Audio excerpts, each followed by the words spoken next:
you see what I posted?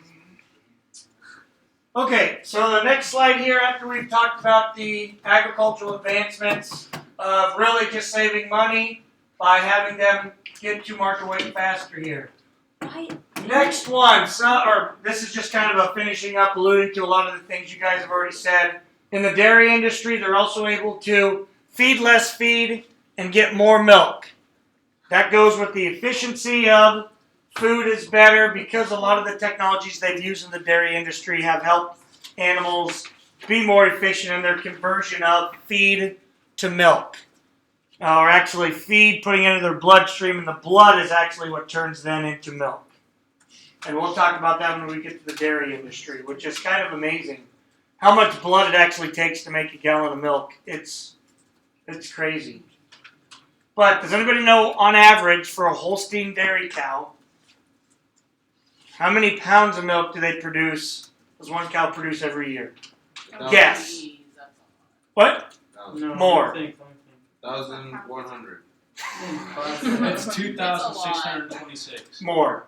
3,000. More. 5,772.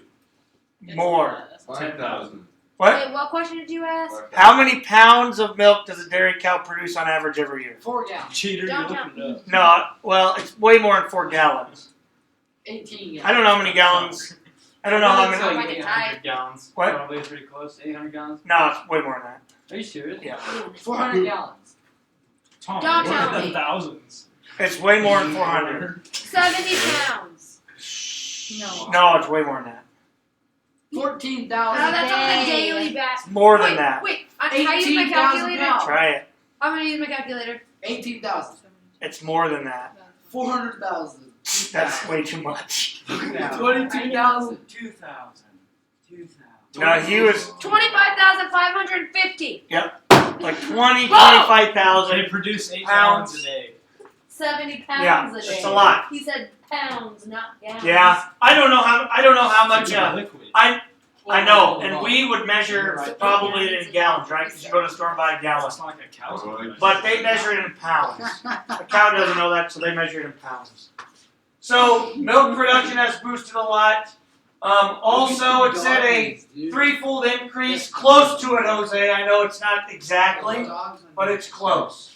Increase in annual laying of eggs per year, and less feed it takes to really create a dozen eggs Whoa, as well. I didn't get that slide. Okay, I was on the second. okay, 112 eggs. got that?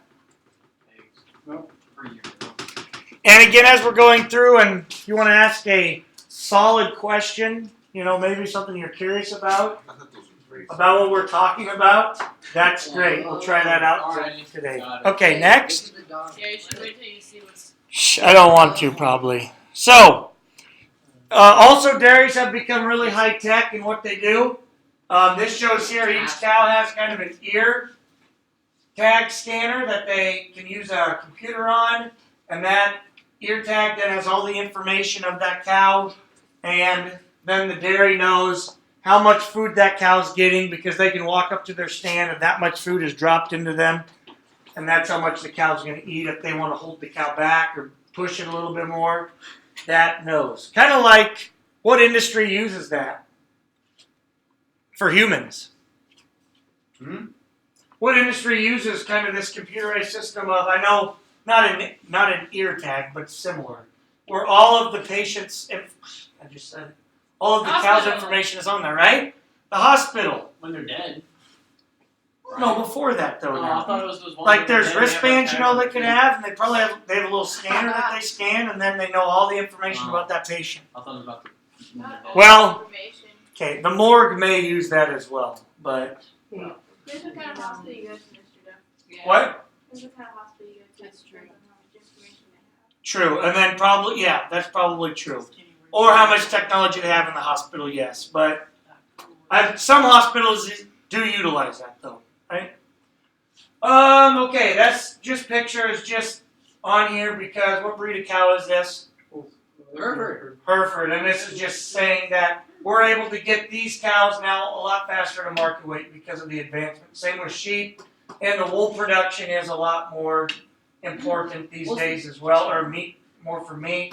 Those are just high-tech dairies, how they milk them, you don't have to do it by hand. And Doggy. pigs are able to get, pigs and broilers, that's the other thing I want to say about this. A lot of times, especially for like the animal rights commercials you see, PETA or HSUS, Humane Society of the United States, you a lot of times see chicken facilities and these chickens are laying down or they are really crowded, right? And then people look at that and they think, oh, these farmers are, their whole idea is to herd these chickens. No. These are broilers probably about a day or two away from being butchered. And it is true, they have been genetically selectively bred to grow 6 weeks, and that is when they are to be butchered because they really can't walk too much anymore because their meat inside of them grows a lot faster. Okay, that is their purpose. It's not that they just get thrown in here and they're crowded. It's because they are bred to grow, live 6 weeks, and that's when they are butchered for food production. That's immoral. Well, whether you believe that or not, that's fine, and everybody can have their own opinion. Dude, that I'm just stating that is their purpose, okay? eyeball. To be butchered at that certain amount of time. Next one here. This is, we're going to talk about just a couple different things today. Some advancements, some technological advances, which is, sorry I didn't look at that, but that is, discuss the advances made by American agriculture during the 21st century, and also list the developments that have revolutionized agriculture or animal agriculture. Those are two objectives that we are going to talk about today by going through a couple of different technologies that have definitely revolutionized animal agriculture, and some have revolutionized the way we vaccinate humans as well, or take care of humans. So, animal agriculture, animal immunization. Page 10, we're going to read just a little bit about this right now. I'll read the first paragraph and have somebody pick it up there.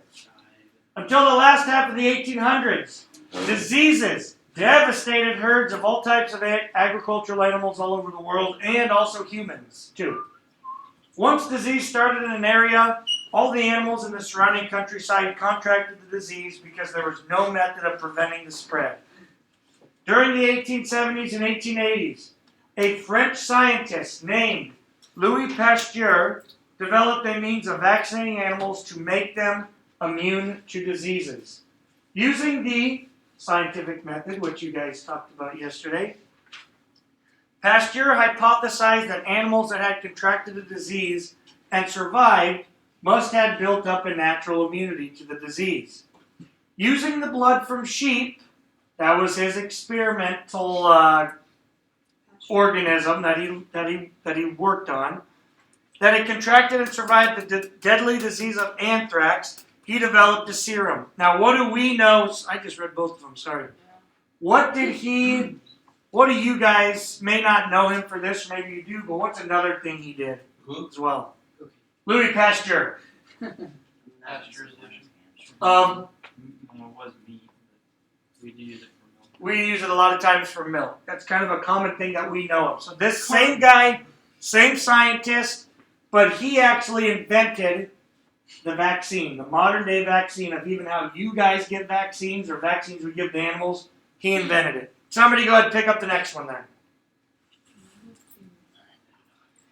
Pasteur's experiment used two groups of healthy sheep. One group was injected with the serum and was later injected with anthrax organisms. The other group received only an injection of the anthrax organisms. The group that received the serum remained healthy. The group that had not received the serum died. Following Pasteur's discovery, the scientists began to conduct researches on other diseases. During the next century, numerous new vaccines were developed to control most of the disease contracted by agricultural animals. Now animals can be raised in a disease-free environment at a much lower cost and quite a bit less risk to use. Okay, very good. So that's what he did. I just got a bunch of different bottles from pig vaccines and stuff, but there are so many diseases out there, and there actually are a lot of diseases in livestock and animals that would be related, I guess, to the human form of an STD that are really bad for reproductive problems. okay, in cattle, in livestock, and all these things can be passed the same way as you know them for humans. So it is a lot of the same thing, but because of what Louis Pasteur did with the sheep, he actually really revolutionized the way that we give and keep our animals safe. I got a little video about him that I kind of like because it explains a little bit of everything that he did and a little bit about his life. It's about 8 minutes, so just pay attention. If you feel like you're going to shut your eyes, just stand up, okay? Because it's riveting, though. It's riveting. Does it have good music? It's not as good as the other one. But yeah, go ahead. Sorry, Kane. I did look at you and I was processing and I was going to tell you, okay? That's alright. I was.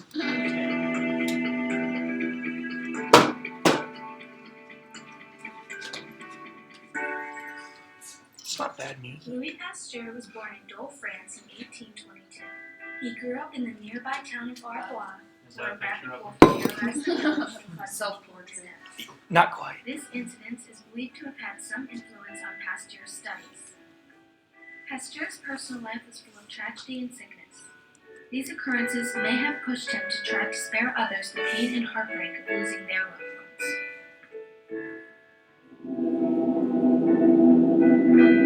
Before Pasteur's vaccine, rabies was a deadly disease.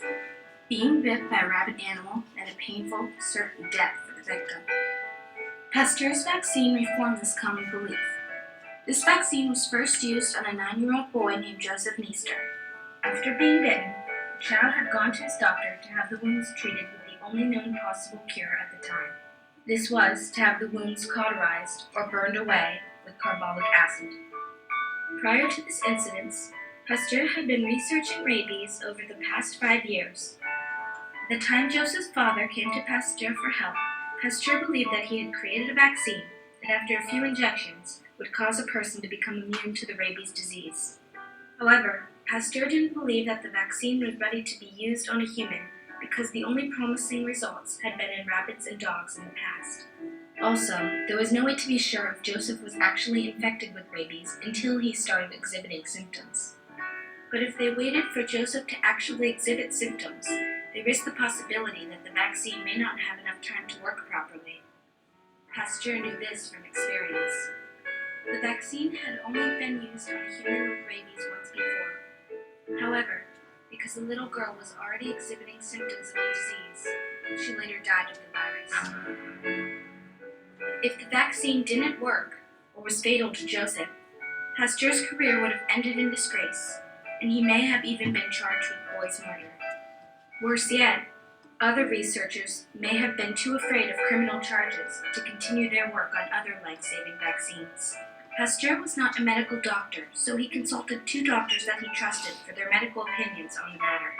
They both agreed that Pasteur should try the vaccine immediately. The injections of the vaccine began that night and lasted 10 days. On July 16th, Pasteur looked on as his medical assistant, Dr. Grancher, injected Joseph with what would normally have been a fatal dose of the rabies virus. Pasteur watched Joseph closely and waited in agonizing suspense. Miraculously, Joseph still showed no signs of the rabies disease, even 25 days after his first injection of the vaccine. Pasteur gave Joseph one of the rabbits from the lab to keep as a pet and said goodbye to him. Not much was recorded about what happened to Joseph Meester after that, but it is known that he lived to be about 64 years old.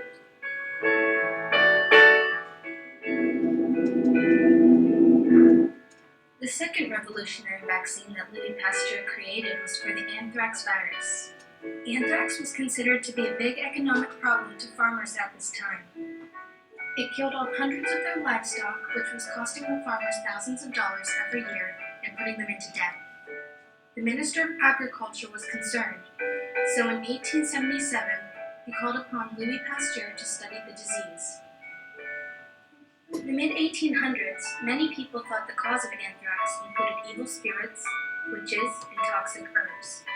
Previous scientists who had researched the anthrax disease had gotten conflicting results. These contradictory findings intrigued Pasteur, and he was eager to start his research. Pasteur placed 1 drop of a sheep's blood that had been afflicted with anthrax into a 50 milliliter sterile culture, grew the bacterium, and repeated the process 100 times.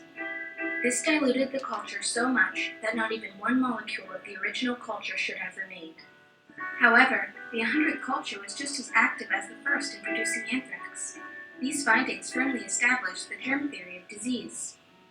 But this discovery didn't provide a cure for the anthrax virus. Ironically, Pasteur's studies on chicken cholera led to the creation of a vaccine for anthrax. During the summer heat, Pasteur had left some cholera cultures used for infection on the shelves in his Arbois laboratory while he went to Paris. When he returned and tried to use the cultures, he discovered that they no longer infected the chickens. Pasteur and his collaborators made fresh cholera cultures and tested them on both the chickens previously injected with the non-infectious cholera cultures and those who hadn't been. The results were shocking. All chickens previously inoculated with the heated cholera cultures lived, while all others died. Pasteur soon realized that he was repeating Jenner's studies from 80 years earlier. Jenner discovered that he could immunize humans to smallpox by injecting them with a small amount of a heat-killed cowpox virus. Pasteur concluded that when heated to certain temperatures, the cholera virus would be attenuated, or rendered unable to infect a person. Pasteur then wondered, if attenuating the cholera virus could provide a vaccine, why wouldn't the anthrax virus behave in the same way? And so began the creation of the vaccine. Pasteur and his team worked to attenuate the virus and create enough of it for a small trial of 14 sheep in the laboratory. The farming community was overjoyed with the news that the trial had been successful. News spread fast, and Pasteur was soon issued a challenge from a well-known veterinarian to test the vaccine in a larger trial in Milan, France. Pasteur was told that for his vaccine to be deemed successful, all unvaccinated sheep must die, and all vaccinated sheep must live. Again, Pasteur's career hung on the outcomes of the vaccine's trial. Pasteur accepted the challenge by saying, "What succeeded with 14 sheep in our laboratory will succeed with 50 at Milan." With many spectators watching, the trial began. Many people wanted to know if the vaccine would live up to Pasteur's claims. Even Pasteur was privately concerned that he had been foolish to accept the challenge so quickly. However, 2 days after the final dose of the anthrax virus, all vaccinated sheep were alive and all unvaccinated sheep were dead. The news of these miraculous results, and with it Pasteur's fame, soon spread through Europe. Within 10 years, over 3.5 million sheep and 500,000 cattle had been vaccinated with Pasteur's vaccine. Anthrax vaccine is still used today in livestock and is also used for soldiers in the military who may come into contact with the anthrax virus. Pasteur's revolutionary vaccines went on to help both victims of rabid animal bites and the French economy. His rabies vaccine reformed the way bite wounds were treated and greatly reduced their mortality rates. His anthrax vaccine saved the French economy at least 7 million francs, which is about $1.5 million US. This was estimated to have been enough to cover France's monetary costs for the Franco-Prussian War. Pasteur will always be remembered for his revolutionary work and his perseverance in pursuing it.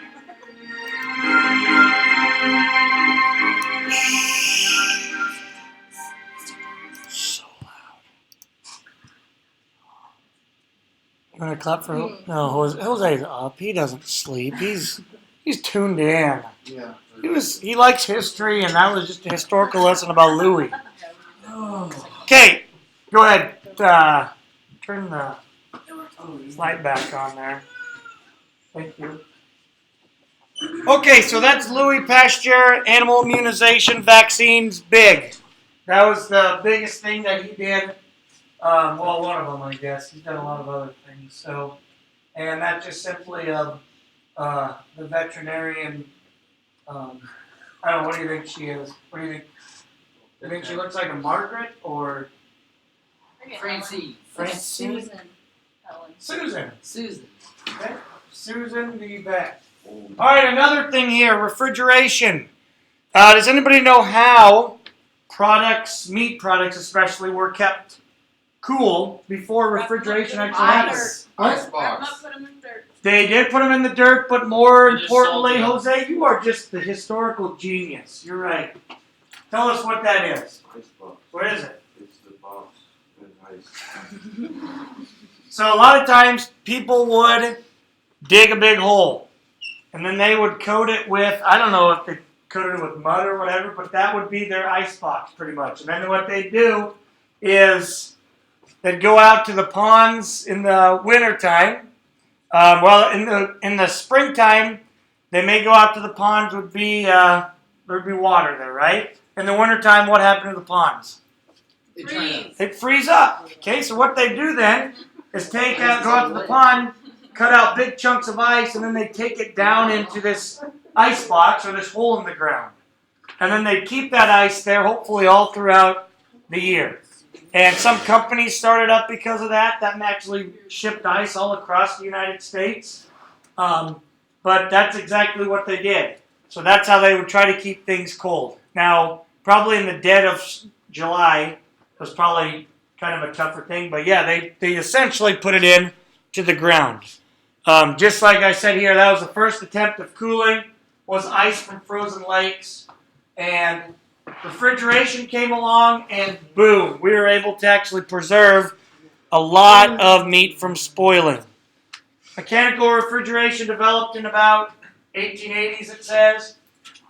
And then, a few years later, there was a refrigerated boxcar. Probably then eventually a refrigerated truck that could haul stuff then all across the United States. So what do you think that did to, let's say Brett was raising cows in Nebraska. What could he then do with his cattle, the meat that he Ship it butchered? to California. Boom, he could ship it all across the United States now and create a bigger market for his product. And that's exactly what it did. Okay?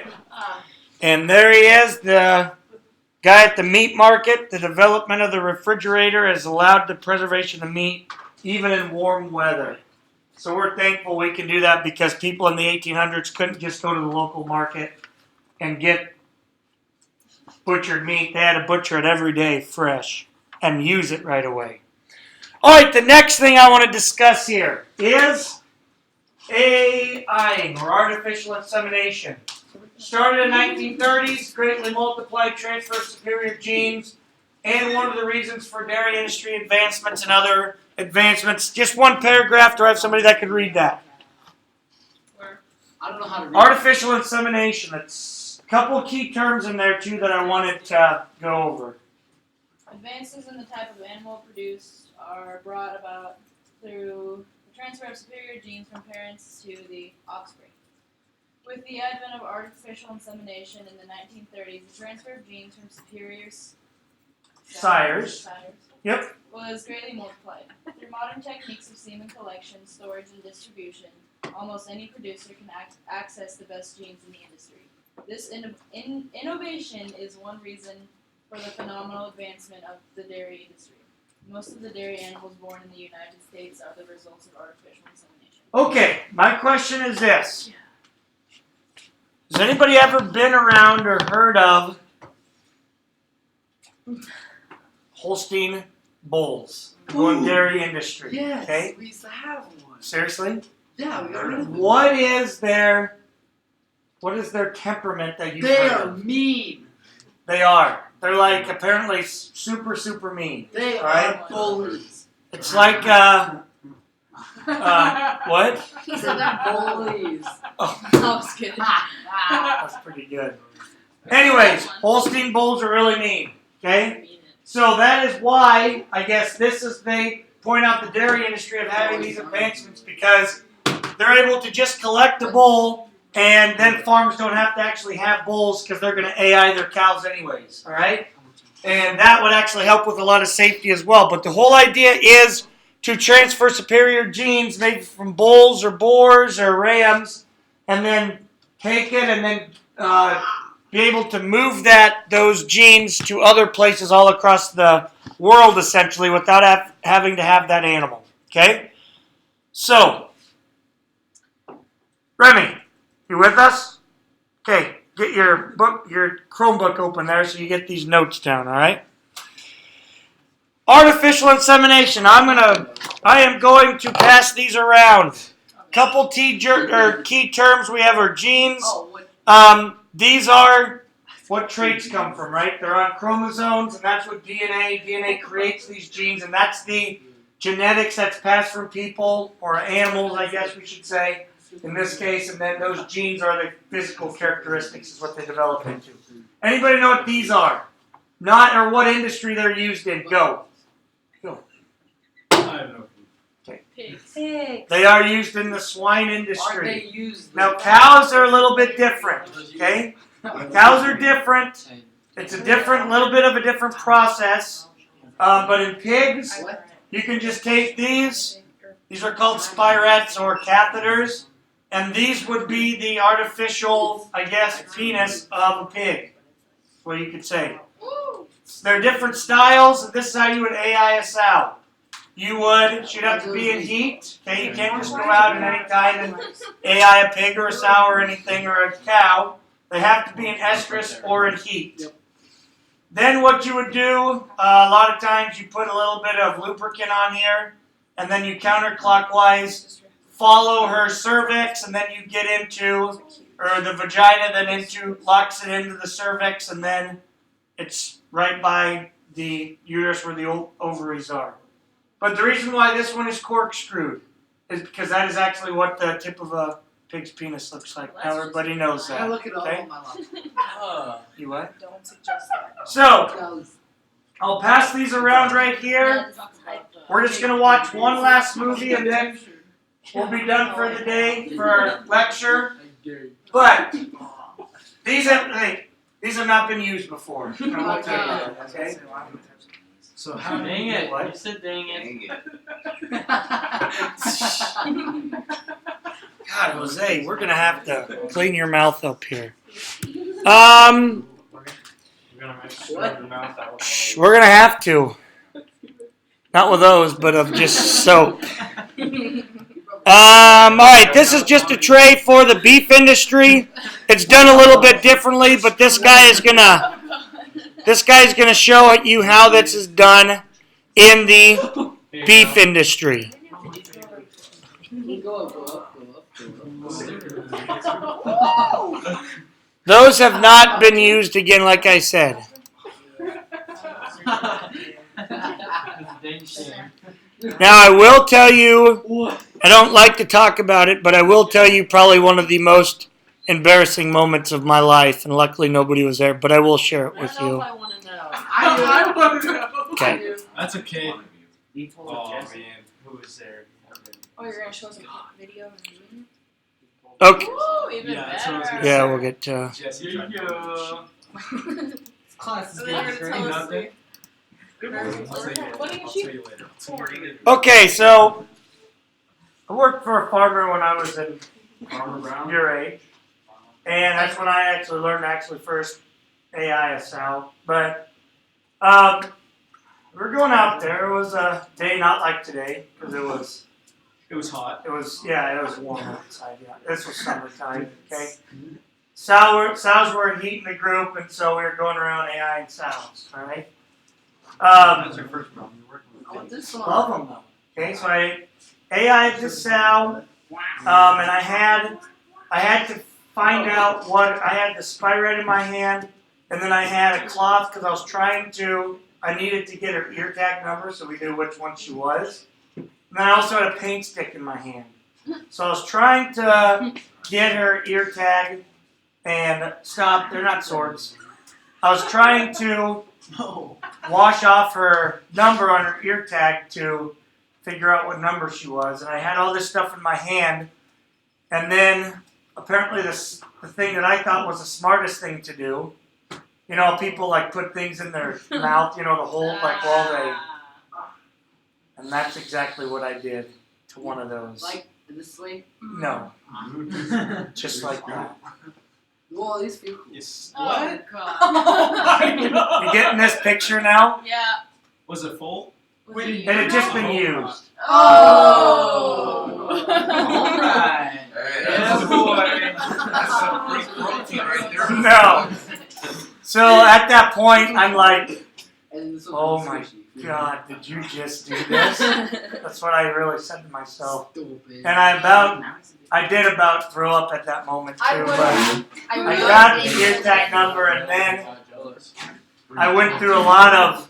I do think I actually did wash my mouth out with soap to really just get that all Mouthwash. clean. Bleach. So Use it's bleach. free protein. No, it's not. It was free grossness. So, Here you go.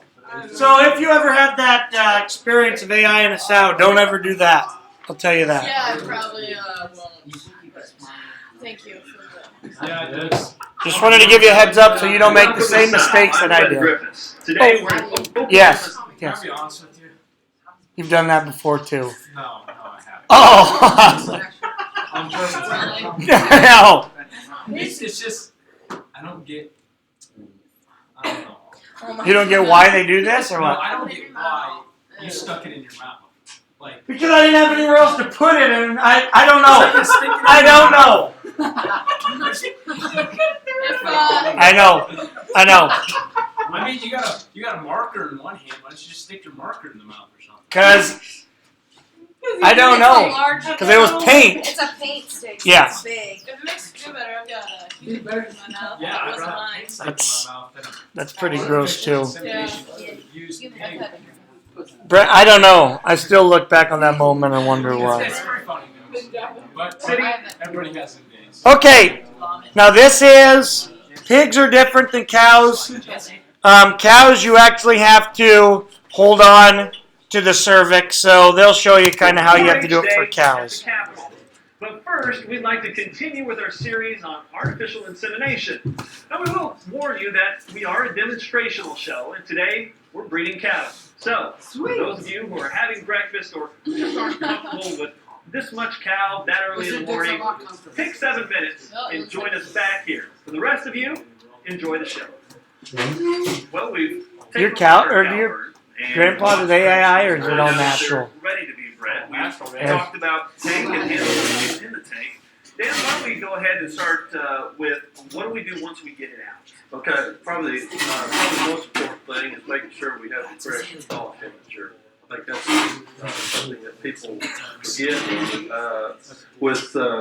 Very simple, you can, doesn't have to be elaborate on a thaw. You can do something as simple as a thermos and a thermometer, or they do have these units that are 12 volt or 110 that have a thermostat that's automatically set. And so they're full of water, so when you pull that straw out, you want to drop it in there and let Yes. it warm up. And how long are we talking about? Well, the critical thing is time and temperature. The universal thaw temperature is 95 and for about 30 to 45 seconds. So what they're talking about, the straw is just it's really a really tiny straw about this big that has, I actually might have, I do actually, I think. It actually has the sperm inside of it, and it then is used, I did have one of those. I'll have to find it. Okay, so not a long amount. But the semen is actually frozen, and then they have to unthaw it to then use it. Yep. Now, if you have say you've got a set of animals that can synchronize, and you're going to have breeding multiples, I guess, one right after the other. Recommendation is to put no more semen in the thaw unit that you can breed in a 15-minute time frame. The thing we have to be concerned about is what we call cold shock to that semen. It's just a drastic change in temperature, and it'll affect the membrane around the sperm cell, and it'll be detrimental to the sperm. So what we try to avoid is what we call cold shock. So once we get it thawed out, what's the next step? While this unit of semen is thawing, I'm going to go ahead and take a paper towel. Again, it's pretty chilly last night, and we're going to warm this gun up. So again, we won't experience cold shock to that semen. High temperature can be a problem also. A lot of people do breed in the fall, usually around November, December. It can be pretty chilly, and I know if you're out, I've seen this happen quite a bit, is they're out breeding out of the back of the pickup, and they throw the gun up on the dash to pick up on the heater to warm up. That's, you can be too hot. You know, again, you're going into that cow, you need to be body temperature as close as you can without any extreme change in temperature. Great. What we must remember is water is very toxic to the sperm cell. So it needs to be completely dry. Completely dry. We can either use what's called a straw cutter or a pair of scissors. And that just opens the top. That opens the top up. We're going to place this into this, snap that in. We're going to draw our plunger back on our gun. We place this in and again. We'll twist that on. Again, make sure that we're just going to bump up to the hot plug that's in there. We're going to wrap that unit with the gun, with the paper towel. And again, as we go to the chute to braid the cow, again, temperature's a concern. So we place that straw under my arm, and we're going to try to keep it warm as we go to the cow. So, All right, well, I guess we're ready to go breed a cow. let's grab a glove and the lube, and we'll head that direction then. All right, sounds good. All right. All right, we'll keep waiting on it. Now we get some bit of lube. It's very important that you use some type of lubrication. Again, we're going to go in directly on the cow. One of the main things we need to make sure of is that that cow is cleaned off behind.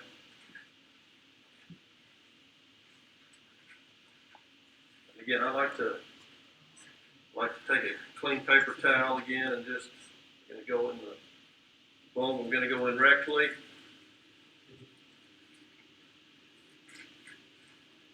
What are you doing rectally there? I'm feeling for a structure called the cervix, and we're going to manipulate. Again, we're going to deposit the semen just past the cervix in the uterine body. We try to be as clean as we can. I'm going to put a little pressure on the base here as I go in the vulva. I'm going to go in about a 30-degree angle, because if I'm pointing downward, I might hit the urethral opening. Okay. And the cow will let you know if you hit that. So It seems like you're working your way in there. Again, I've located the cervix. The thing to remember is I'm not pushing the gun through the cervix. I'm manipulating the cervix over the gun. That way I'm not pushing and prodding, and you're not going to forcing your way in. You can tell when you're there. Tell when I'm there, and I'm just going to deposit the semen slowly, let it just kind of dribble over the front of the cervix and the uterine body, and that's that. Right, Well, that seems right by the edge of the uterus is where they put it. Anything that Then people need to watch out for while they're doing this part of it, or tips? cleanliness. Again, you're moving through into the uterine body, so again, the cervix is that structure that separates the outside from the inside. So anything that you take in on the tip of your gun is going into into the uterine body. I've heard some guys talk about breeding really young cows, and a lot of times they'll try to clamp down on your arm as you're working in there. Or any tips on trying to manipulate that? Again, when you go in the cow, I try to just go in with my fingers kind of closed like that, and just again, that cow's going to try to force you out, but just let her work over your hand, and just again, don't force your way in. Just steady pressure will get you there. Just real nice. and that's what it looks like there. Through the rectum, but then he's going to hold around the cervix of the cow, and then that is where the end of the needle will be to. Again, Not the needle, the but cervix the has structures. straw, they that say. Closes down called cervical rings, and if you notice, you're going to manipulate the gun or the rod. You have to manipulate through those rings. Is it left and right or up and down? It's all directions. All directions. All Okay. directions. so you may make a left-hand turn and back to the right hand, or so it varies. And that's why the manipulation of that cervix is over the gun, not pushing it through. Okay. So Well, hopefully in a couple hundred days we'll see a calf here. we'll see. So All right. Well, thanks very much for the explanation and the demonstration. I appreciate Hopefully it. that's good information. All right. Of course, watching. All right, so that is the AIing in cattle, which is, again, we said revolutionary Officially inseminating. in taking genetics from one bull and spreading it to a lot of different animals. You all right? Okay.